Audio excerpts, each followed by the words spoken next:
We turn now to our signature segment, Food for Thought, looking at the business, science and politics of all things food. Now, both in the United States and around the world, there's been a renewed discussion of racial equality, inclusion and representation. Now, food is often a lens into different cultures.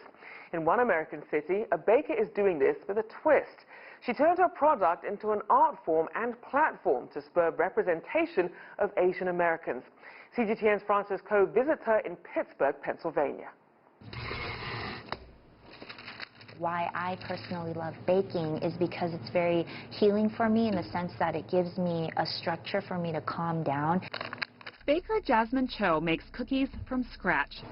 But these treats are made for a different kind of consumption. It's just kind of using, again, my platform to share other people's stories in a more, hopefully, digestible kind of way. I think... no pun intended. Right, yeah, right. Cho's platform is the kitchen, where she creates sugar cookies with unique toppings, hand-painted images of Asians and Asian Americans. Someone's face is their identity, so I try to be as true to what they actually look like as possible. Some figures are from the past. We have Sammy Lee, who was the first Asian American to win a gold medal for the U.S. in Olympic diving. We have Afong Moy, who is the first known woman from China to immigrate to the United States. Others have evolved with time. Among her recent creations, 3 unidentified nurses from Wuhan, China, where COVID-19 is believed to have originated. Their faces are pretty much bruised. They've got like red scars all over. They look like heroes, honestly. Many of them aren't famous, but are all remarkable in their own ways. Cho wishes she learned about them as a Korean American growing up in Los Angeles. Not seeing any other Asian Americans in my textbooks or in the media made me feel very irrelevant and invisible, made me question my sense of belonging throughout most of my life. When I do my work, I think about the 10-year-old Jasmine, you know, or younger, who always craved that role model who looked like her. You don't have to go very far to see the impact of Jasmine's cookies. In fact, children at one local school are getting quite the history lesson, just not in a traditional classroom setting. For a kid at private school St. Edmund's Academy in Pittsburgh, Pennsylvania, a visit to the office isn't a bad thing if you're going to see Marion Lien. The special surprise? Cho's cookies, framed and on display all over Lien's office.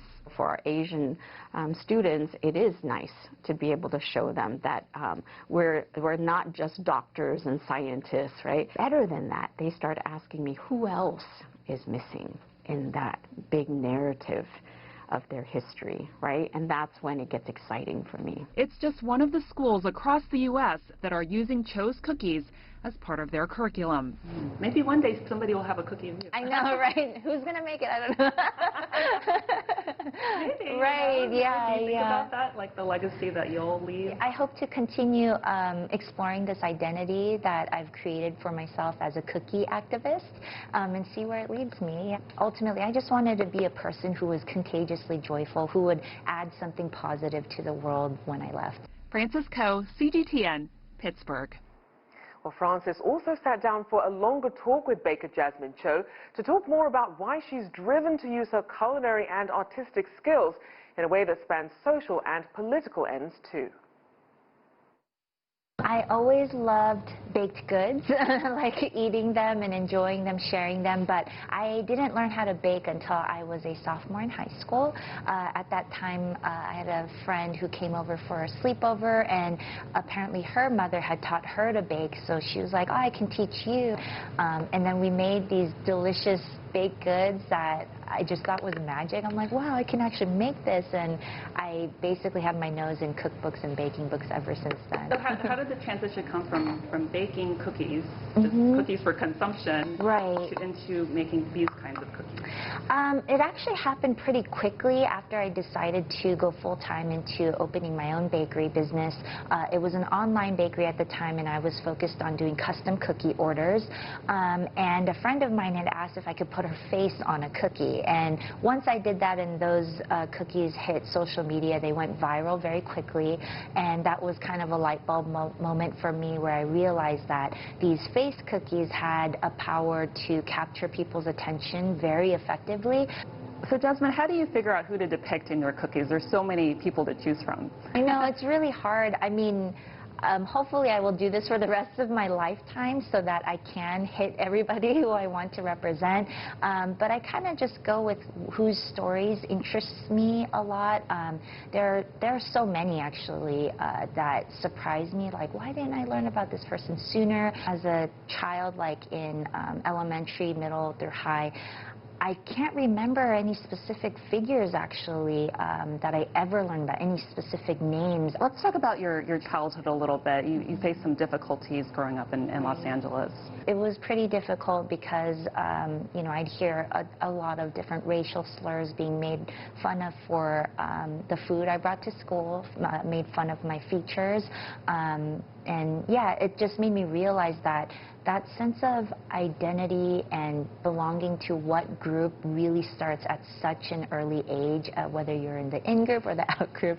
So what's been the reaction about your cookies from the people that you depict and also from the community in general? Who I've been hearing a lot from are also adoptive parents or adoptive families, you know, children who are adopted and still wanted to connect to this part of their identity, or the parents who wanted their children to do so. So that's been really moving and making me realize, you know, and also people who are not Asian American but feel themselves underrepresented, which I always really appreciate. A message that you speak out of your personal passion just lands a lot more effectively, and I can put so much more love into it. So that, coupled with the actual making of my art, has been incredibly therapeutic for me.